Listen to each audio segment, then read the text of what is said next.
Les forces armées ukrainiennes ont libéré et pris le contrôle d'environ 30 colonies dans la région de Kharkiv.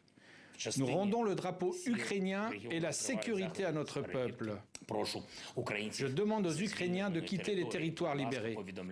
Sur place, à Grakové, dans le nord-est du pays, l'armée ukrainienne a procédé à l'exhumation de 2 corps sous l'œil des caméras du service de presse présidentiel.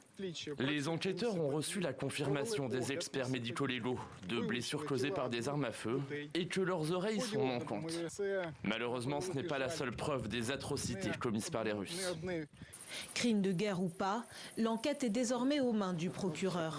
Dans le dossier, un rapport d'autopsie et le témoignage d'un homme, Sergueï Loutsaï, un habitant de Grakové, qui affirme que les Russes l'ont forcé à enterrer les corps de 2 hommes trentenaires en mars dernier. Ils m'ont viré de chez moi. J'ai dû déménager au sous-sol à cause de l'artillerie.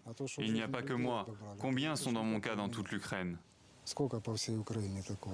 Le Kremlin a reconnu qu'une partie de sa ligne de front s'était effondrée au sud-est de Kharkiv, 2e plus grande ville d'Ukraine. Immédiatement, le ministère russe de la Défense a publié une vidéo de véhicules militaires présentés comme des renforts. Depuis le début de l'offensive fin février, la Russie a pris le contrôle d'environ 1/5 de l'Ukraine.